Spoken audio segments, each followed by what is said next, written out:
자, 인생은 생각하는 것만큼 단순하지 않습니다.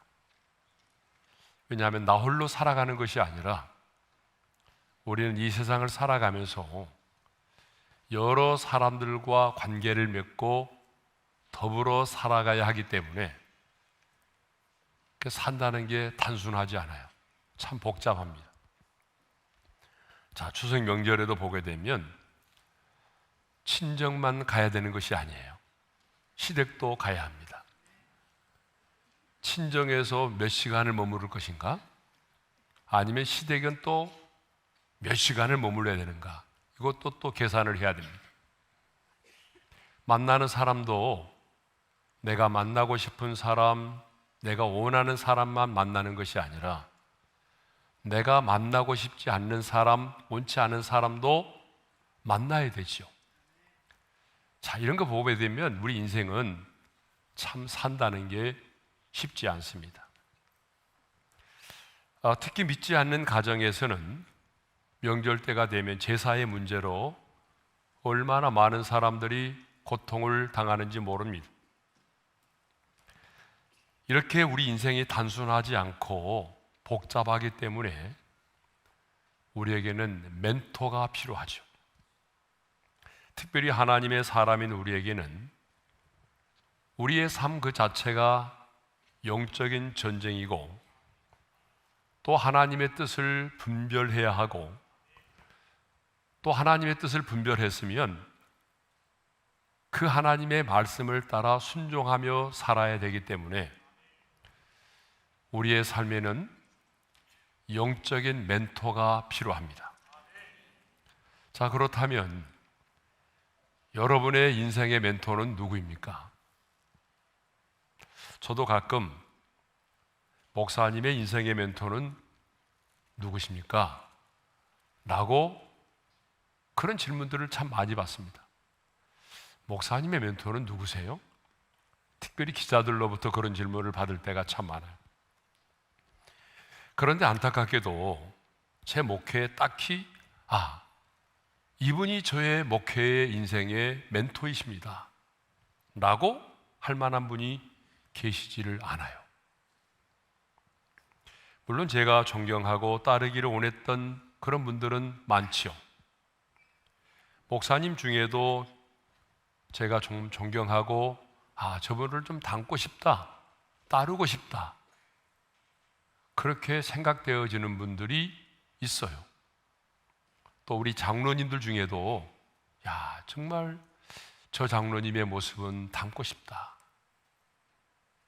내가 목사지만 저 삶은 배우고 싶다 그렇게 또 생각되어지는 장로님들도 많지는 않지만 그래도 있습니다. 있어요.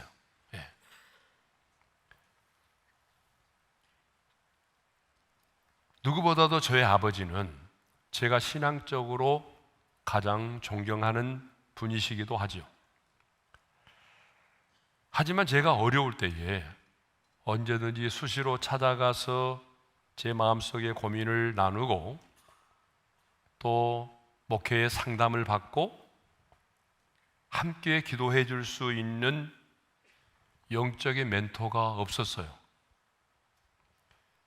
이렇게 인생의 멘토가 없었기 때문에 35년의 목회 인생 가운데 시행착오를 겪기도 참 많이 했습니다. 시행착오를 겪을 때가 많았어요. 그래서 이제 35년의 목회 인생 담임 목사직을 내려놓고 제 2기 사역을 이제 시작하려고 하는데 그 2기 사역 가운데 하나가 뭐냐 그러면 3040 목회자 멘토링입니다. 여러분, 평신도들만이 아니라 우리 목회자들에게도 누구에게도 말할 수 없는 고민들이 많이 있어요. 여러분, 목회자들의 마음에도 아픔이 있고 상처도 있고 갈등이 있어요. 그렇다고 해서 평신도들에게 얘기를 하게 되면 사탄이 틈을 타게 되고 교회가 더 어려움을 겪게 되는 일들이 많아지거든요. 그러므로 목회자들에게도 영적인 멘토가 필요하고 또 멘토링을 받아야 될 필요가 있는 것입니다. 지난번에 제가 미국에 방문했을 때에 어느 교회 목사님을 만나게 됐어요. 근데 떠나기 전에 그 목사님을 다시 한번 만나고 싶다라고 하는 감동이 저 안에 있었어요. 원래 제가 미국에 갔을 때는 그 교회를 목적으로 간 것은 아니었어요. 컨퍼런스를 하러 갔고 큰 교회에서 집회를 하기로 돼 있었는데 뜻하지 않게 어느 교회에서 설교를 하게 됐고, 설교를 끝나고 난 이후에 내가 이곳을 떠나기 전에 이 목사님을 꼭 한번 다시 만나야 되겠다라고 하는 그런 감동이 저한테 있었어요. 제가 어디 가면은 그렇게 얘기를 해본 적이 없어요, 지금까지. 근데 정중하게 제가 떠나기 전에 한번 뵀으면 좋겠습니다 라고 얘기를 했는데, 그래서 떠나기 전날 밤 그 목사님 부부가 저의 호텔로 찾아오셨습니다. 그래서 제 아내와 함께 그 목사님 부부를 만나게 됐어요. 그 목사님 부부를 만났을 때에 제가 마음속에 감동이 되는 것들을 얘기를 했어요. 목사님, 목회를 하다 보게 되면 이런 어려움을 당할 때가 있지요. 성도들을 만나는 것도 두렵고 어떻게 해야 될지를 모르겠고 답답하고 힘들고 그럴 때가 얼마나 많아요 라고 제가 얘기를 했거든요. 그런데 사모님이 먼저 우시더라고요. 그리고 이제 덩달아 목사님도 함께 눈물을 흘리셨어요. 그러면서 그렇게 말씀을 하셨어요. 목사님, 어쩌면 제 마음을 다 알고 계세요. 제 심정이 그렇습니다. 제가 지금 그런 상황 가운데 있습니다. 오죽하면 성도들을 만나기가 두려워서 문을 닫고 혼자 점심을 잡수신대요. 성도들을 만나는 것 자체가 너무 두렵대요. 그래서 그 목사님과 참 진지하게 많은 대화를 나눴고요.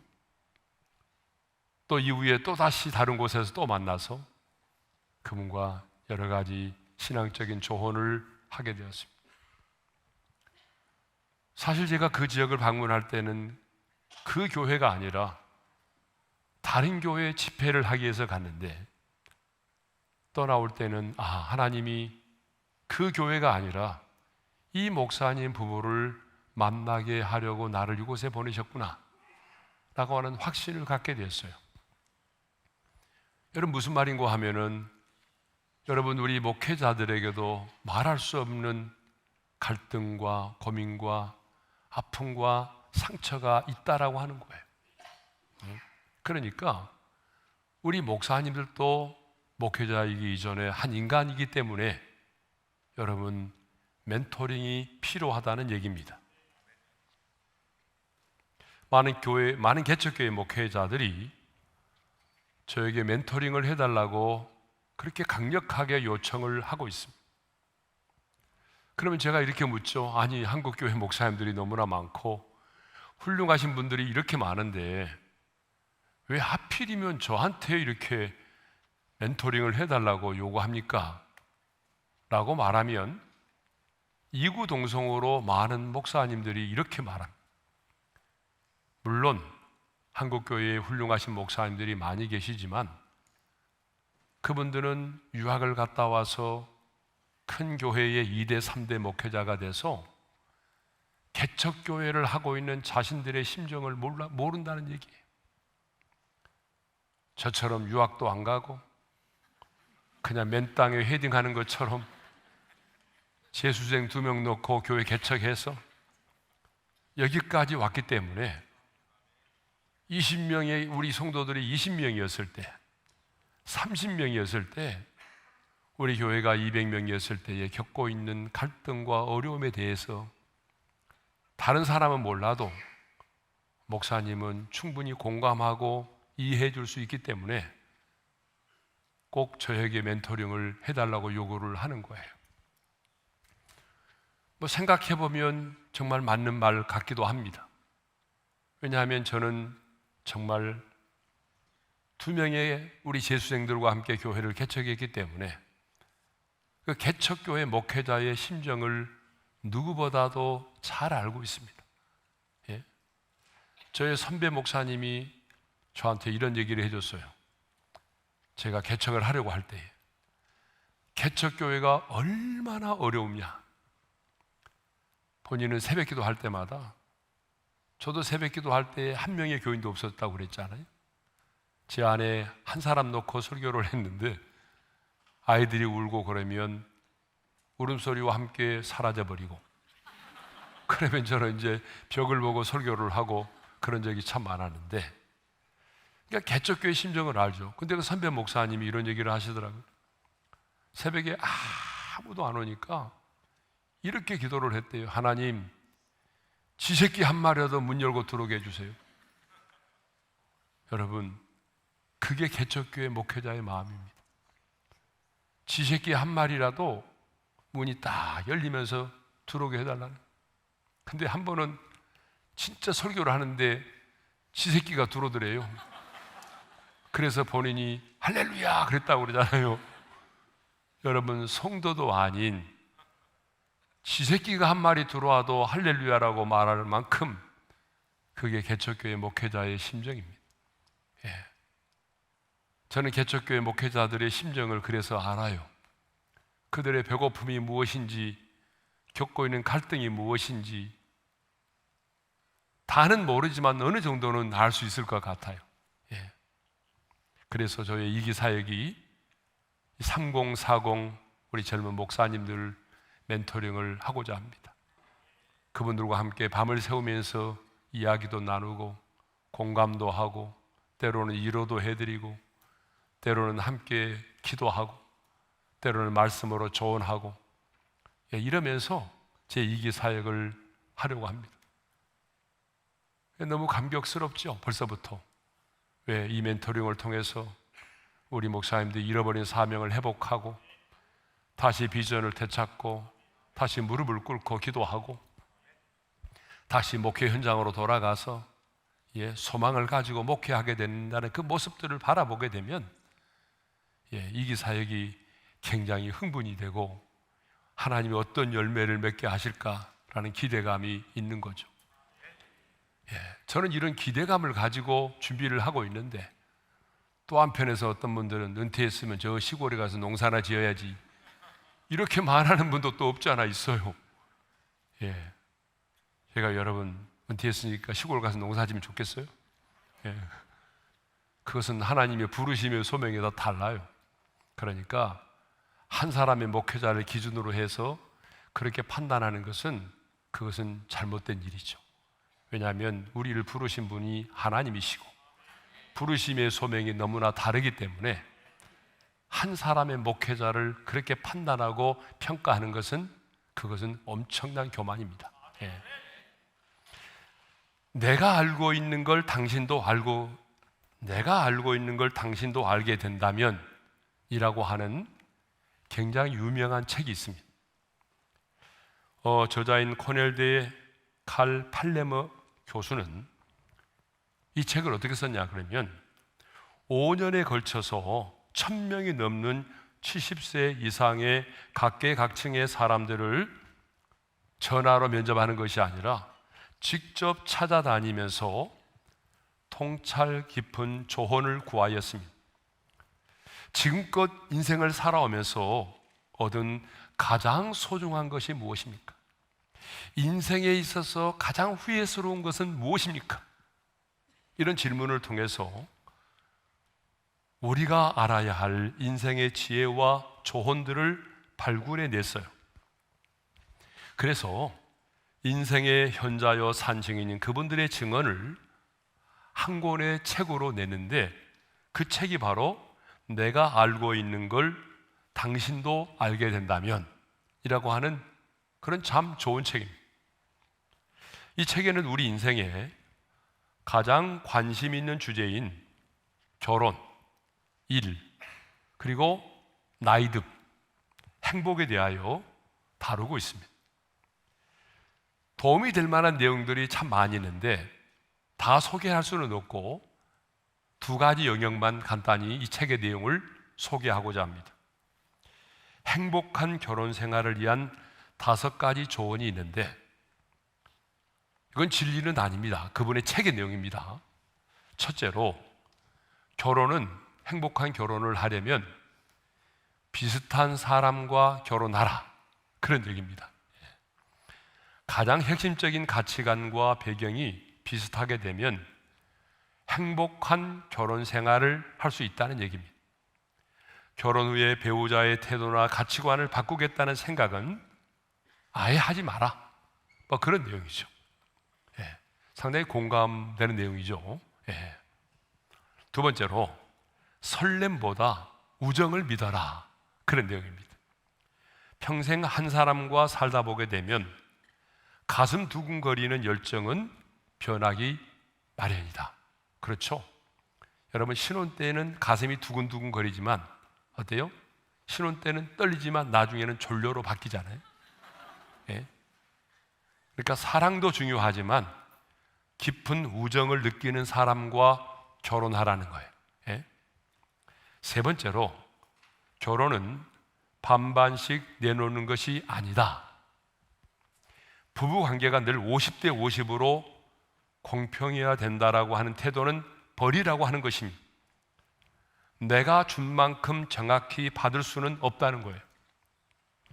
내가 당신에게 50을 줬으니까 당신도 나에게 50을 줘야 돼, 이런 관계는 아니라는 거죠. 그렇죠, 여러분? 근데 우리는 내가 50을 주면 반드시 50을 받아내야 되겠다는 거 아니겠어요? 근데 부부 관계는 그런 관계가 아니라는 거죠. 그러니까 성공의 비결은 늘 얻은 것보다 더 많이 주려고 서로 노력을 해야 된다는 것입니다. 상대방이 나에게 주는 것보다 내가 더 많이 주려고 할 때에 그것이 결혼 생활의 성공으로 이어진다는 얘기입니다. 대화는 두 사람을 이어주는 길이다라고 하는 것이죠. 고집이 세고 과묵한 것은 관계에 아주 치명적일 수 있다라고 하는 것입니다. 여러분, 결혼했는데 고집이 센 남편이 있죠. 누구의 말도 듣지 않은 그런 고집이 세신 분들, 뭐 그런 건 다는 아니지만 뭐 강씨, 최씨 이렇게 얘기하잖아요.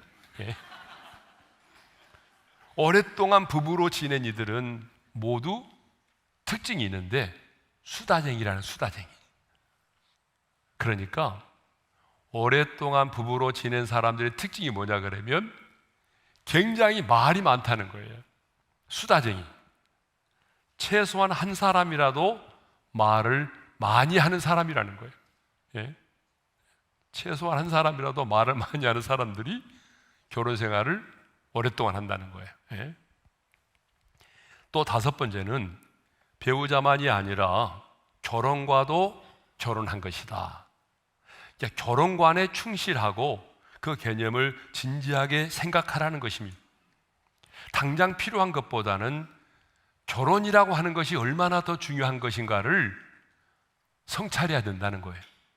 내가 만나고 있는 배우자가 어떤 사람이냐 보다도 이 결혼이라고 하는 것이 얼마나 더 소중한 것인가를 알아야 된다는 거예요. 그래야 결혼 생활에서 더 큰 것들을 얻을 수 있다는 거예요. 배우자에게만 초점을 맞추지 말고 이 결혼이라고 하는 것이 얼마나 하나님이 주신 영광스러운 특권이고 결혼이라고 하는 게 얼마나 하나님이 내게 주신 선물인가, 이것에 더 의미를 부여하라는 얘기입니다.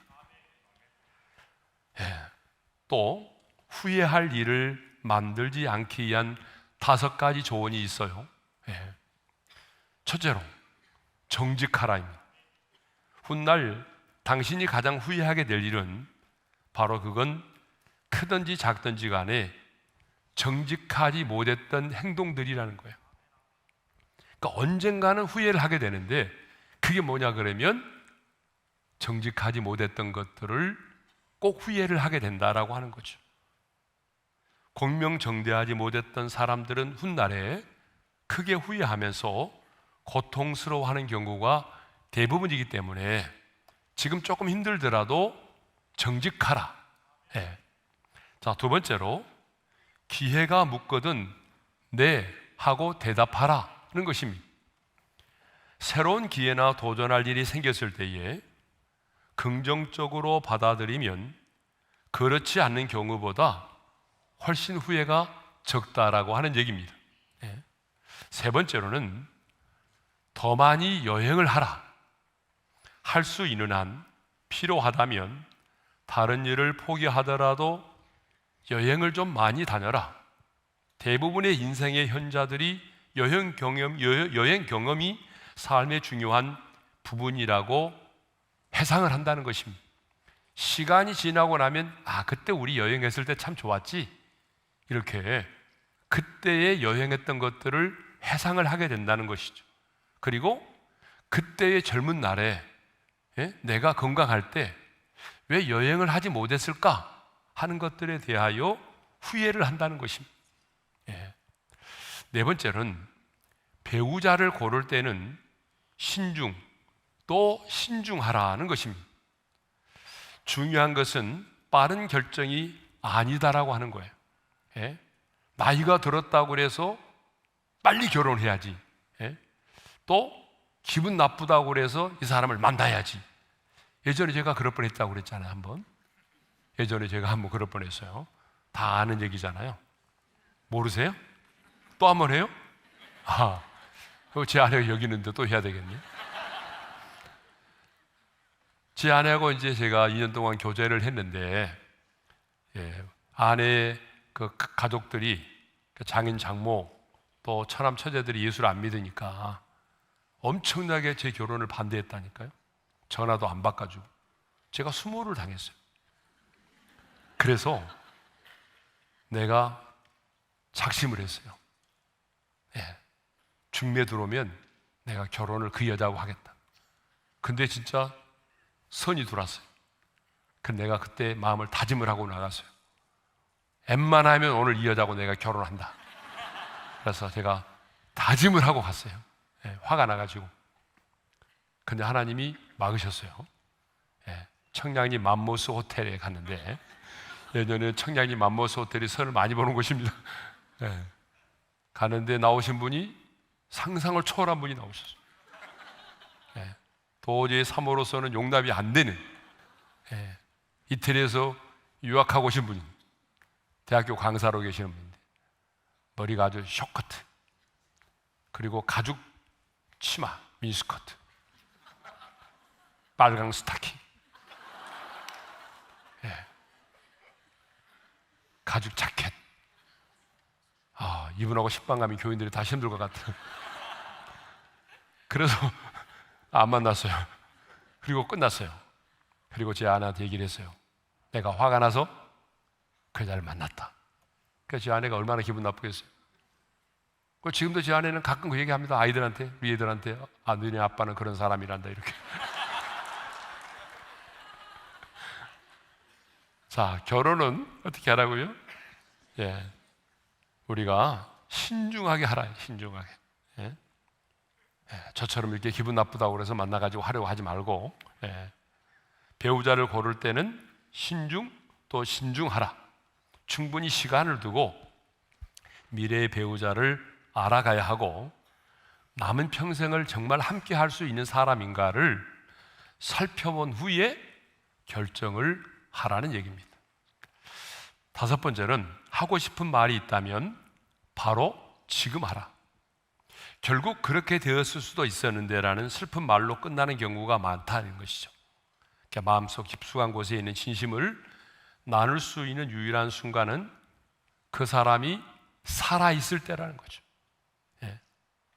왜냐하면 돌아가시고 난 다음에 내가 그때 그 말을 해야 되는데, 그래서 대부분의 사람들이, 우리나라 사람들은 어때요? 남편이 돌아가신다든지 아내가 돌아가신다든지 부모가 돌아가시고 나면 하는 얘기가 있어요.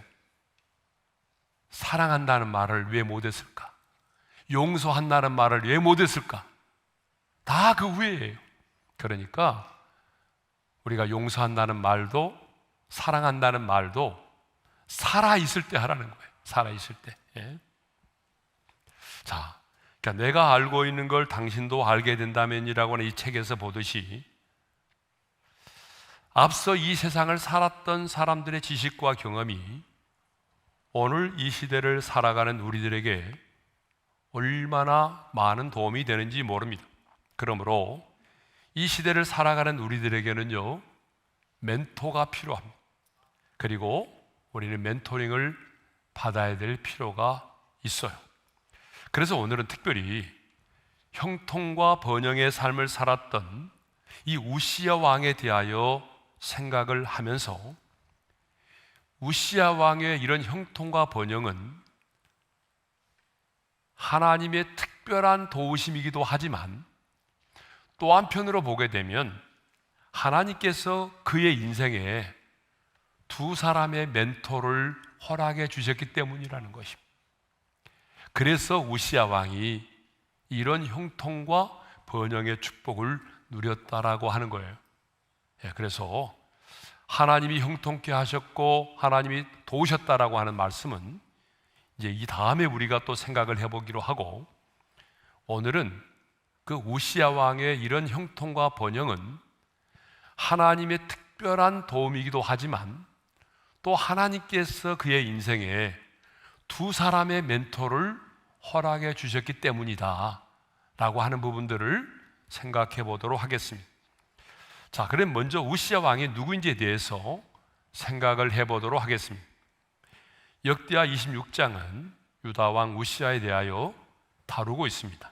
자, 1절의 말씀을 읽겠습니다. 다 같이요. 유다 온 백성이 나이가 16세 된 우시야를 세워 그의 아버지 아마샤를 대신하여 왕으로 삼으니, 이 우시야라고 하는 이름의 뜻이 뭐냐 그러면 여호와는 나의 힘이시다. 굉장히 좋은 이름이죠. 여호와는 나의 힘이시다라고 하는 그런 뜻입니다. 근데 이 우시야는요 16살의 어린 나이에 아버지 아마샤를 대신하여 유다의 10대 왕이 되었습니다. 우시야의 왕은요 파란만장한 이 정치적인 혼란 속에서 16살의 나이에 왕이 되었어요. 그의 할아버지가 누구냐면 요아스입니다. 그 요아스 왕은 전쟁에서 부상을 입고 왕궁으로 돌아왔는데 부하들에게 죽임을 당했어요. 할아버지가. 그의 아버지 아마샤는 자기 부하들이 반란을 일으켜서 라기스로 피신해 갔지만 거기서 반역자들이 쫓아와서 또 아버지를 죽였어요. 그러니까 할아버지 요아스도 반역자들에 의해서 죽임을 당했고, 아버지도 어때요? 아버지 아마샤 왕도 자기 부하들의 반란에 의해서, 그 반란자들에 의해서 죽임을 당한 거예요. 그러니까 수도 예루살렘은 또 전쟁으로 패배로 인해서 굉장히 유린되었고, 나라는 아마샤의 우상 정책으로 인해서 굉장히 영적인 혼란이 가중되고 있었습니다. 아버지가 그렇게 돌아가셨고 전쟁의 패배로 인해서 예루살렘 성은 굉장히 유린되었고, 또 아버지 아마샤의 우상 정책으로 인해서 백성들에게는 영적인 혼란이 가중되고 있었습니다. 또 신하들의 이 반역으로 인해서 막 국가의 기강이 흔들리고 있었습니다. 이런 심각한 위기 상황 속에서 우시야가 16살의 나이에 왕이 된 거예요. 자, 우시야 왕은 예루살렘에서 왕이 돼서 무려 52년을 다스렸습니다. 자, 3절의 말씀을 읽겠습니다. 다 같이요. 우시야가 왕위에 오를 때에 나이가 16세라 예루살렘에서 52년간 다스리니라. 그의 어머니의 이름은 여골리아요 예루살렘 사람이더라. 여러분, 유다의 왕으로서 52년간을 통치했어요. 유다의 왕들 중에서 가장 오랜 시간 통치한 사람이 누구냐? 바로 우시야 왕. 어린 나이에 왕이 돼서 많은 사람들이 염려도 하고 걱정도 했지만, 그런데 이 우시야 왕이 52년 동안 다스리는 동안에 정말 많은 업적을 남겼습니다. 대단한 업적을 남겼어요. 자, 그는 먼저 왕이 되자마자 엘롯을 건축을 했어요. 2절의 말씀을 읽겠습니다. 다 같이요. 아마시아 왕이 그의 열조들의 묘실에 누운 후에 우시아가 엘롯을 건축하여 유다에 돌렸더라. 이 엘롯은요, 홍해의 아카바만 북쪽에 있는 항구 도시를 말합니다. 그러니까 솔로몬과 여호사밧이 해상 활동의 본고지로 삼았던 아주 중요한 곳입니다. 그러니까 해상의 무역이 이루어지는 곳이에요. 그런데 이 중요한 곳을 에돔 사람들이 장악을 했어요. 그런데 우시아가 다시 에돔 사람들을 물리치고 그 해상 무역의 중심이 되는 엘롯을 차지하고 건축을 했다는 말입니다. 그래서 다시 국제 해상 무역의 중심지가 되게 만들었다, 라고 하는 것이죠. 두 번째로는 영토를 확장했습니다. 자, 6절과 7절의 말씀을 읽겠어요. 다 같이요. 우시아가 나가서 블레셋 사람들과 싸우고 가드 성벽과 야분의 성벽과 아스돗 성벽을 헐고 아스돗 땅과 블레셋 사람들 가운데 성읍들을 건축하며 하나님이 그를 도우사 블레셋 사람들과 구르바알에 거주하는 아라비아 사람들과 마온 사람들을 치게 하신지라. 자, 먼저 우시아는요, 어때요? 국방에 힘을 쏟았습니다. 그래서 오랜 대적인 남서쪽에 블레셋을 쳐서 굴복을 시켰어요. 거기 보니까 성벽을 헐었다는 말이 있어요. 이 성벽을 헐었다라고 하는 말이 무슨 말이냐 하면 그 성을 완전히 점령했다, 그런 의미예요. 그러니까 점령한 성읍들 중에 가드와 아스돗, 이것은 블레셋의 5대 도시에 속한 성읍들이죠. 우시아는 점령한 성읍들을 파괴된 상태로 놔두지 않고 그곳에 새로운 성읍들을 건축을 했다는 것입니다. 자, 세 번째로는 그렇게 되다 보니까 조공을 받게 되고 명성이 알려졌어요. 8절의 말씀을 읽겠습니다. 다 같이요. 암몬 사람들이 우시아에게 조공을 바치매 우시아가 매우 강성하여 이름이 애굽 변방까지 퍼졌더라. 자, 유다의 나라가 막 강성해지니까 주변 나라인 이 암몬 사람들이 이기감을 느낀 나머지 우시아 왕에게 조공을 바치기 시작을 했어요. 그리고 그 명성이 저 애굽의 땅까지 알려지기 시작을 했습니다. 자, 우시아 왕은 다윗 왕 이후에 아주 드물게 강력한 이스라엘을 세웠던 왕입니다. 잃었던 많은 땅들을 되찾고 또 암몬이라는 나라에서 조공까지 받을 정도로 강성한 나라를 세웠어요. 그리고 그의 명성도 저 애굽이라는 나라에까지 알려질 정도로 그의 명성이 알려졌습니다. 여러분, 우리가 보게 되면 이스라엘이 조공을 바쳤다는 말은 참 많잖아요, 그죠? 그런데 이스라엘이 조공을 바치는 것이 아니라 이제는 우시아 왕 때는요, 도리어 암몬이라는 나라가 이 유다의 왕에게 조공을 바치는 그런 일이 벌어졌다는 거죠. 자, 네 번째로는요, 수도 예루살렘의 방위를 튼튼히 했다라고 하는 거죠. 9절의 말씀을 읽겠습니다. 다 같이요. 우시아가 예루살렘에서 성 모퉁이 문과 골짜기 문과 성 구비에 망대를 세워 견고하게 하고, 아버지 부친 때에 허물어졌던 성벽을 다시 재건하고 성벽 주변에 망대를 세워서 수도 예루살렘의 방위를 튼튼하게 했다라고 하는 것입니다. 다섯 번째로는요, 농업과 목축업을 활성화시켰습니다. 10절의 말씀을 읽겠습니다. 다 같이요. 또 광야에 망대를 세우고 물 웅덩이를 많이 파고 고원과 평지에 가축을 많이 길렀으며 또 여러 산과 좋은 밭에 농부와 포도원을 다스리는 자들을 두었으니 농사를 좋아함이었더라. 여러분, 그 당시에 그 땅은요 연간 600mm에도 미치지 못하는 그런 강수량이었어요. 비가 많이 오지 않아요. 그렇기 때문에 물이 귀하죠. 그런 지형적인 특성 때문에 어때요? 우물을 파기 시작을 했어요. 그리고 또 이제 우물을 많이 파서 그 고여진 물을 통해서 또 목축업을 하게 된 거죠. 예. 그러니까 이 땅은 비가 오지 않아. 그러니까 농사도 지을 수 없는 땅이야 라고 포기하지 않고 이 우시야 왕은 비가 적게 내리는 그 땅에 우물을 파고 그 고여진 물을 통해서 어때요? 여러 가지 농업과 목축업 등 산업 생산이 증가하도록 만들었다는 것이죠. 농사를 좋아했다라고 말하잖아요. 특히 우시야 왕은요 굉장히 자연을 사랑하고 흙에 대한 애정이 남다른 사람이었습니다. 자, 6번째로는 정예화된 군대를 두었습니다. 우리 11절과 13절의 말씀을 읽겠습니다. 다 같이요.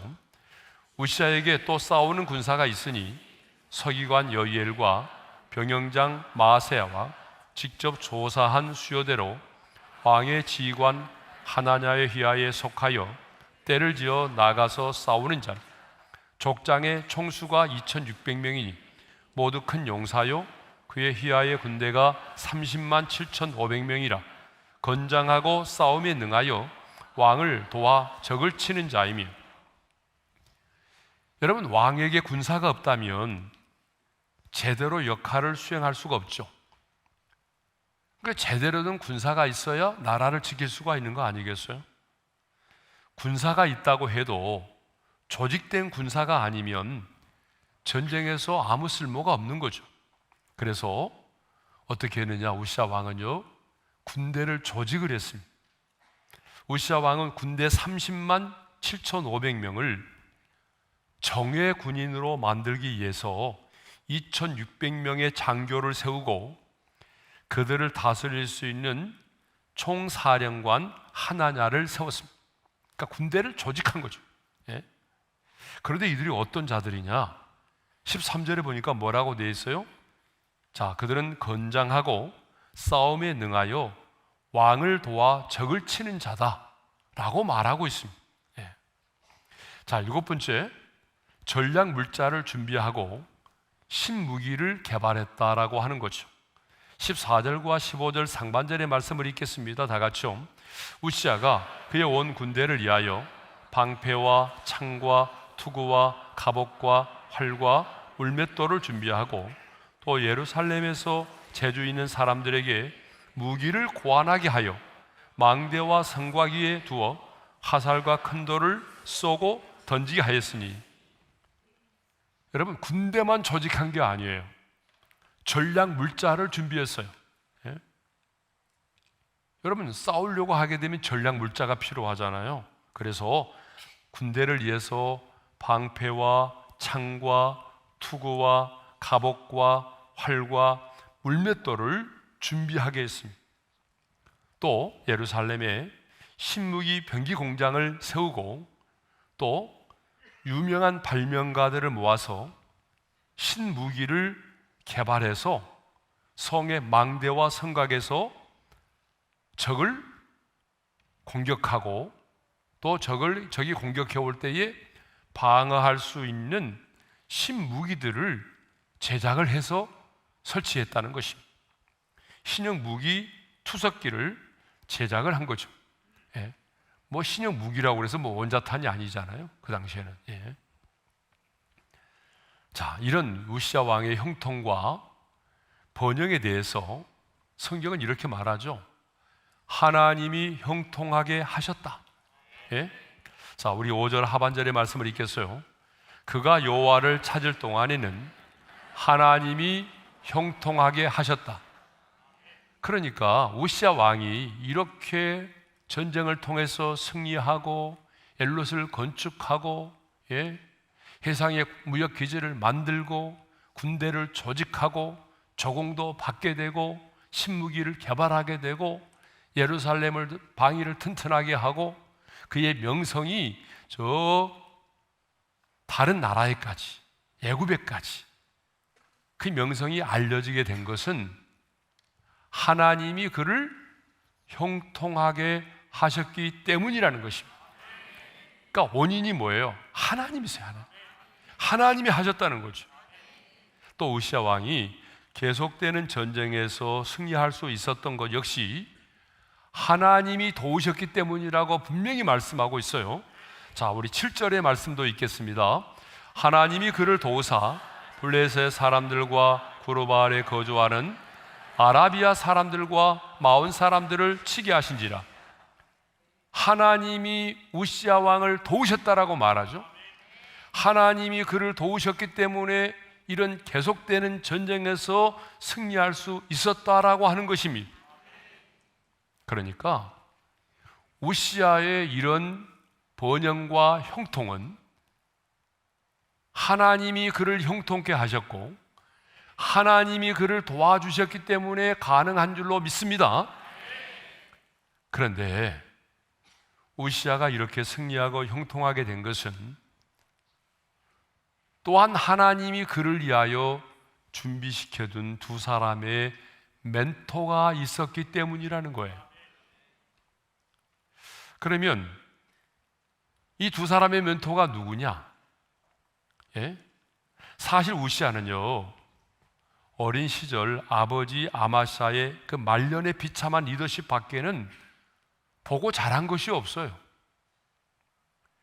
여러분, 우리가 잠깐 언급했지만 아버지 아마샤의 말년은 굉장히 비참했습니다. 그의 말년에 예동과의 전쟁에서 승리하고 돌아올 때에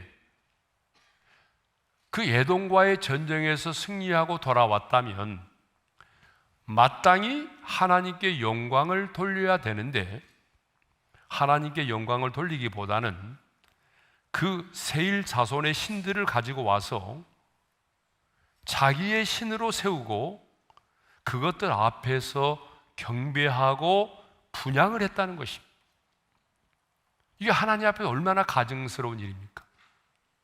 하나님께서 싸워 이기게 하셨는데 그 땅의 신들을 가지고 와서 자기의 신으로 삼고 그리고 그 신상 앞에서 절하고 분향을 했어요.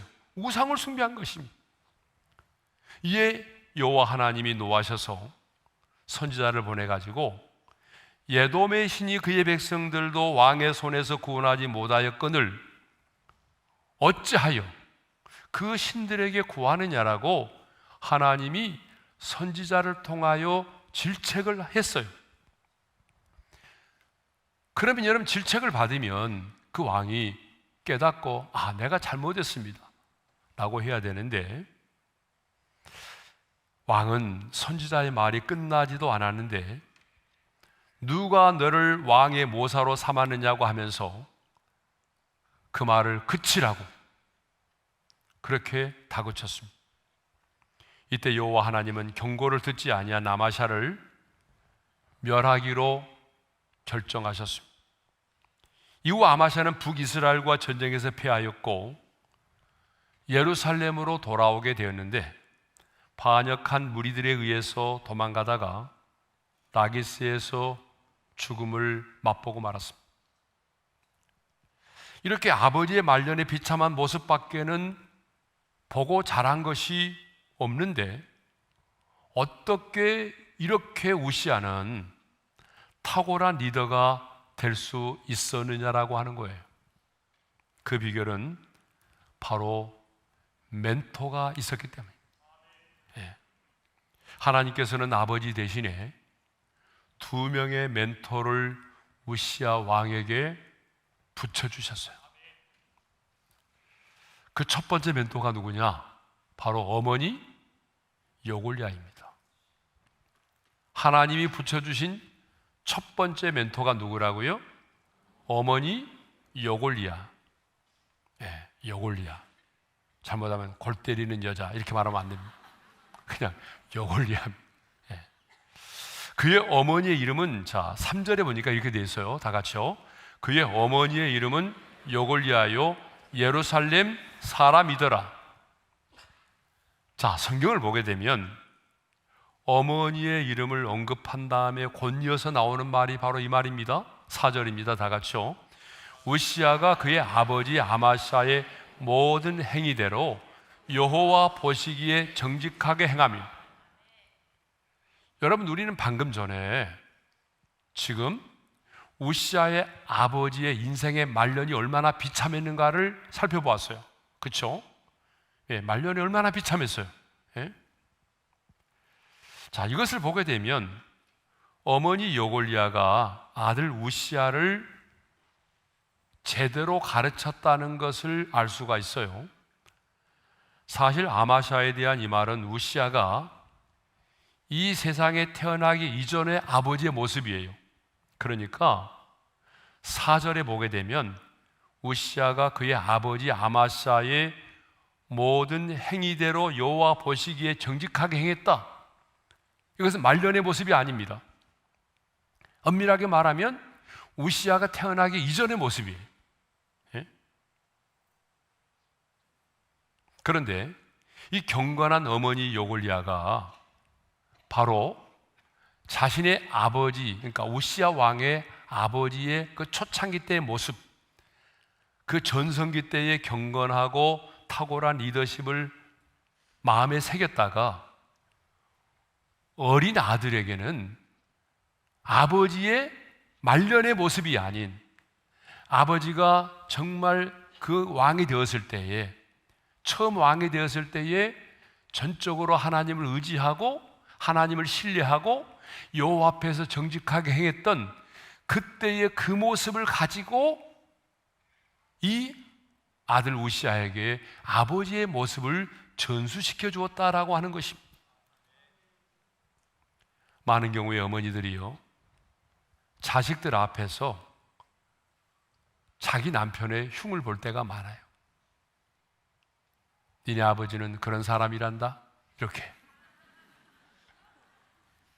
여러분, 많은 경우에 아내들이요, 자기 그 자식의 아버지의 모습에 대해서 막 단점을 지적하고 흉을 보고 공격적으로 할 때가 있어요. 예. 근데 여러분, 그것은 자녀 교육에 전혀 도움이 되지 않습니다. 어쩌면 자녀에게 독을 먹이는 거예요, 독을. 예. 여골리아도 말년에 교만하고 타락한 남편 아마샤에 대해서 너무나 잘 알고 있잖아요. 남편의 마지막 모습이 아름답지 못했잖아요. 교만했잖아요. 선지자의 말을 듣지도 않았잖아요. 그래서 비참하게 죽었잖아요. 다 알고 있어요.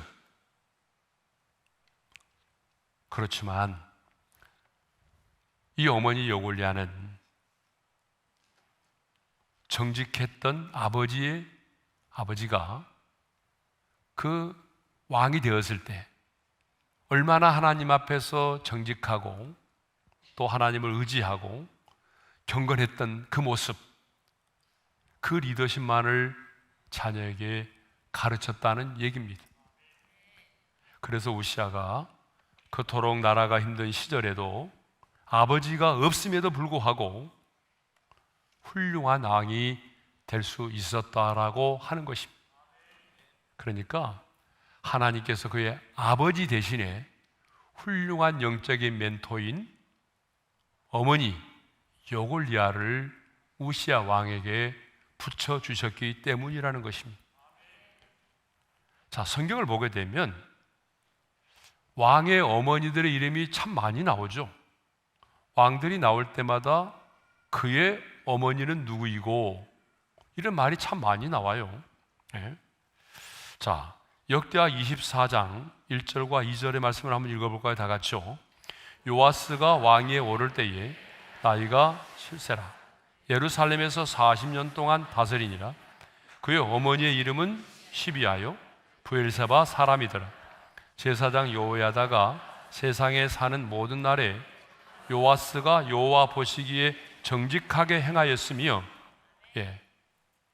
그 요아스의 왕을 이야기하면서 그의 어머니의 이름을 말하죠. 그래서 요아스가 여호와 보시기에 정직하게 행하였다라고 말하죠. 그러니까 요아스 왕이 여호와 보시기에 정직하게 행하였던 것은 바로 어머니 시바와 제사장 여호야다로부터 선한 영향을 받았기 때문이라고 성경은 말하고 있어요. 이렇게 어머니로부터 선한 영향을 받아서 여호와 보시기에 정직한 왕도 있고, 또 성경에 보게 되면 반대로 어머니가 너무 악해서 악한 왕이 된 자식도 있어요. 자, 대표적으로 역대하 22장 2절과 3절의 말씀도 있겠습니다. 다 같이요. 아하시아가 왕이 될 때에 아이가 42세라 예루살렘에서 1년 동안 다스리니라. 그의 어머니의 이름은 아달라요 오므리의 손녀더라.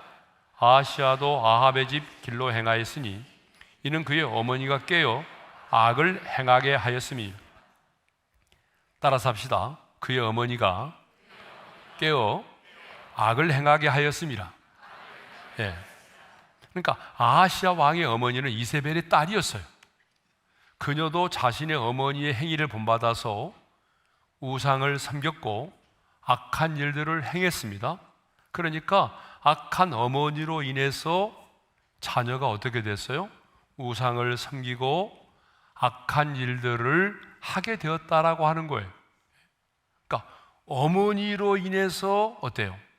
그 자식이 악한 영향을 받게 되고 우상을 숭배하게 되었다라고 하는 것입니다. 신구약 성경을 볼 때에, 그리고 오늘날 우리가 살아가면서 생각하게 되는 것은 어머니의 역할이 너무나 중요하다라고 하는 것입니다. 여러분, 한나를 보십시오. 하나님께 간절히 기도하여 사무엘을 낳았고 그를 하나님께 드렸습니다. 당시는 영적으로 어두운 시대였는데 그런 시대임에도 불구하고 한나는 아이가 젖을 떼자마자 아들을 하나님께 드려서 성전에서 봉사하게 했습니다.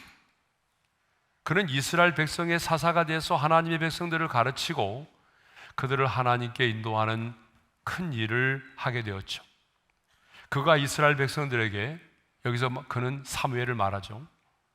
내가 너희를 위해 기도를 쉬는 죄를 범하지 않겠다라고 말할 정도로 사무엘이 기도의 삶을 살았던 것은 기도하는 한나 어머니의 영향을 받았기 때문이라는 거예요. 기도하는 어머니의 영향을 받았기 때문에 사무엘은 기도의 사람이 되었고 기도를 쉬는 죄를 범하지 않겠노라고 다짐할 정도의 사람이었습니다. 위대한 신앙인 어거스틴의 경우에도 젊을 때 방탕한 생활을 했지만 어머니가 눈물로 기도했을 때에 그의 어머니의 기도 때문에 그 탕자가 돌아와서 성 어거스틴이 되지 않았습니까? 여러분, 부모는 자녀의 영적인 멘토가 되어야 합니다. 부모는 당연히 내 자녀의 영적인 멘토가 되어야 합니다. 그러려면, 여러분, 영적인 멘토가 되려면요, 부모가 어떻게 해야 될까요? 주님을 더 사랑할 수 있어야 됩니다.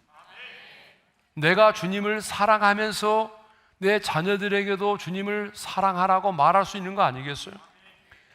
내가 정말 하나님이 찾으시는 그 예배자가 되어야 내 자녀들에게도 예배가 얼마나 소중한 것인가를 멘토링할 수 있는 거 아니겠어요? 예? 부모가 무릎으로 승부하는 자가 되어야 자녀들에게도 무릎으로 승부하는 자가 되라고 멘토링을 할 수 있는 거 아니겠습니까? 예? 부모인 내가 하나님을 경외해야 내 자녀들에게도 하나님을 경외하라고 그렇게 멘토링을 할 수 있는 거 아니겠어요? 그래서 여러분, 부모는요, 내 자녀의 인생의 멘토가 되어야 돼요. 그러니까 멘토링을 해줄 수 있어야 돼. 자, 우리 교회 성도님들 중에 참 목사인 제가 나보다도 좀 멋지고 이렇게 하나님 보시기에 아름다운 신앙생활을 하는 분들이 있구나 라고 말할 수 있는 분들이 너무나 많이 계세요. 제 목사인 제가 그분들을 따라갈 수 없을 정도로 그렇게 복음을 위해서 살고 또 그렇게 하나님을 예배하고 그런 분들이 있어요. 저는 너무 감사한 거예요. 우리 성도들 가운데 그런 분들이 있다는 사실이 너무나 감사해요. 여러분, 우리 교회 많은 분들이 다 토요일 날 나와서 청소도 하시고 주일학교 봉사도 하시고 주차도 하시고 콰이어도 하시고 안내도 하시고 또 소그룹 리더로 섬겨주시고 각 분야에서 많은 분들이 섬겨주시지만 우리 교회 보니까 다니엘 전도팀이 있어요. 이 다니엘 전도팀은요, 제가 그 전도팀을 만들라고 명령한 적도 없어요. 스스로 만들어졌어요. 그래가지고 한 150명 된다고 그런 것 같아요. 165명인가? 그래서 이분들은요, 수도권에 있는 다니엘 기도에 참여하는 개척교회, 교인들이 없는 그런 개척교회, 교인들이 몇 명 안 되는 개척교회, 그 교회에 어때요? 전도용품을 구입을 하고 그 교회의 주소와 이름을 쓰고 또 금식하며 막 기도하고 그리고 그 주변에 가서 돌면서 다 사람들을 전도해가지고 그 교회로 인도해드리고 그런 일을 한다. 막 금식하면서 기도하면서 얼마나 감사해요. 또 우리 교회 보게 되면 모 집사님이 계시는데 그분은 가정예배를 365일 한 번도 빠지지 않고 드리는 가정이 있어요. 여러분, 오늘 밤에도 금요기도회 끝나고도 집에 가면 또 가정예배를 또 드려요. 저는 그러지 않거든요. 근데 그분은 금요기도회 끝나고도 집에 가면 다 가족들이 모여서 밤 12시 넘어서 가정예배를 또 드려요. 그러니까 365일 가정예배를 빠지지 않고 드려요. 그런 가정이 있어요? 아마 대한민국에 없을 거예요. 1년 365일 가정예배 드려요. 처음에는요, 부모님들만 드렸어요. 부모님들만. 근데 애들이 얼마나 투덜투덜 거렸겠어요? 저도 그 심정을 알아요. 저희 집도 예전에 가정예배 항상 드렸는데 제일 불만이 뭐냐면 가정예배였어요. 내가 어쩌다가 모태신앙으로 태어나가지고 밤마다 이렇게 가정예배를 드려야 되는가? 제일 불만이 그거였어요. 제일 불만이 그거였어요. 가정예배. 너무 힘들었어요. 우리 아버지 기도 너무 길었어요. 너무 힘들었어요.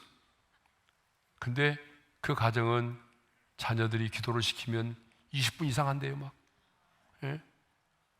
처음에는 자녀들이 힘들어했는데 지금은 자녀들이 다 앞장서서 가정 예배를 365일 드린대요.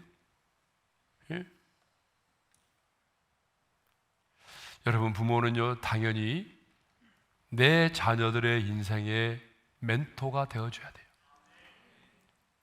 이렇게 살아야 된다. 이런 일을 만나면 이렇게 해야 된다. 하나님이 주시는 지혜로 통찰력을 가지고 대안을 제시해주고. 여러분, 부모가 자녀들의 인생에 영적인 멘토가 되어야 돼요. 자, 또 한 사람, 하나님께서 이 우시야 왕을 위해서 또 준비시켜 놓은 또 한 사람의 멘토가 있었습니다. 바로 스가랴. 여골리야 말고도 또 한 명의 훌륭한 영적인 멘토가 있었는데 그 사람이 바로 선지자 스가랴입니다. 자, 5절을 보게 되면 스가랴를 뭐라고 말하냐면 하나님의 묵시를 밝히 아는 자라고만 간단히 소개되어 있어요. 그런데 표준 세번역에 보게 되면 더 잘 쉽게 정리가 돼 있어요. 우리 표준 세번역으로 한번 읽어볼까요? 다 같이요. 그의 곁에는 하나님을 경외하도록 가르쳐주는 스가랴가 있었는데 스가랴가 살아있는 동안 우시아는 하나님의 뜻을 찾았다. 그가 주의 뜻을 찾는 동안은 하나님께서 그가 하는 일마다 잘되게 하여 주셨다. 여러분, 이 번역이 아주 더 쉬워요. 그의 곁에는 누가 있었다고요? 하나님을 경외하도록 가르쳐주는 스가랴가 있었다는 거예요. 우시야 왕 곁에는 하나님을 경외하도록 가르쳐주는 스가랴가 있었다는 거예요. 예?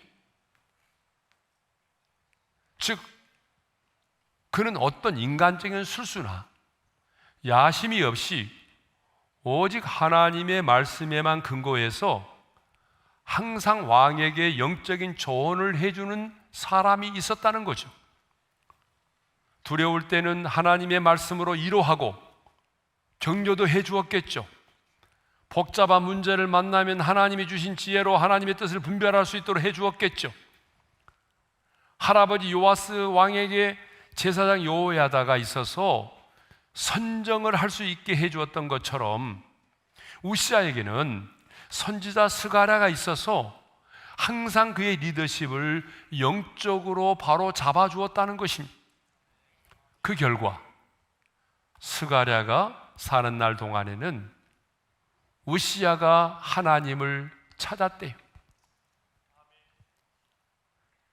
그러니까 스가랴가 살아있는 동안 그의 영적인 멘토가 곁에 있어서 조언을 해줄 때는 이 우시아가 하나님을 찾았대요. 그러니까 여러분, 여기서 우리가 중요한 걸 알게 되는데, 멘토의 가장 중요한 역할이 뭐냐면 하나님을 찾게 만드는 거라. 여러분, 영적인 멘토의 가장 중요한 요소가 뭐냐면 사람을 의지하게 만드는 것이 아니라 하나님을 의지하게 만드는 것, 하나님을 찾게 만드는 것이 가장 중요한 영적인 멘토의 역할이라는 거죠. 그래서 우시아 왕은 스가랴가 사는 날 동안에는 하나님을 찾았고, 그가 여호와를 찾는 동안에는 하나님이 이 우시아 왕을 형통하게 하셨다는 것입니다. 형통하게 하셨다는 말은 승리하게 하셨다, 잘되게 하셨다, 그런 말이죠. 자, 여러분, 이것을 보게 되면 하나님이 우리를 도와주시고 하나님이 우리를 형통케 하시는 것도 중요하지만 우리의 삶이 영적인 전쟁이고 우리의 삶이 단순하지 않고 우리의 인생 가운데는 산적한 문제들이 많이 있기 때문에 우리에게도 누가 필요하죠? 영적인 멘토가 필요하다는 것입니다. 신앙생활은 덕불장군이 아닙니다. 나홀로 하는 게 아니에요. 예? 신앙생활은 덕불장군처럼 나홀로 하는 게 아닙니다. 그렇기 때문에 우리에게는 영적인 멘토가 필요합니다. 그래서 여러분, 오늘 이 밤에 주신 말씀이 우리에게 많은 기도의 제목을 지금 주고 있어요. 그래, 내 인생에도 영적인 멘토가 필요하다. 하나님, 앞으로 내가 이 땅을 살아가는 동안 우시아 왕에게도 두 사람의 멘토를 허락해 주셨던 것처럼 하나님, 내 인생에도 영적인 멘토를 허락해 주십시오. 누가 내 인생의 멘토가 되었으면 좋겠습니까? 내게 감동을 주시고 그 사람에게도 감동을 주셔서 그 사람이 내 인생의 영적인 멘토가 되게 해 주십시오. 내가 부모로서 우리 자녀들에게 영적인 멘토가 되기를 원합니다. 멘토의 가장 큰 역할은 하나님을 찾게 만드는 것입니다. 그런 영적인 내 자신이 누군가에게 멘토가 되고 또 내 자신에게도 누군가의 멘토가 필요한, 그래서 우리 인생에는 멘토가 필요하다는 것입니다. 그래서 오늘 이 밤에 이 말씀을 우리가 마음에 새기면서 하나님, 제 인생에도 멘토를 허락해 주십시오. 아니 내 자신이 누군가에게 영적인 멘토가 되게 도와주십시오. 특별히 내 자녀에게 내가 아비로서, 어머니로서 영적인 멘토가 되게 해주십시오. 여러분, 이 기도를 하나님이 주신 기도의 제목으로 알고 간절히 기도할 수 있기를 바랍니다.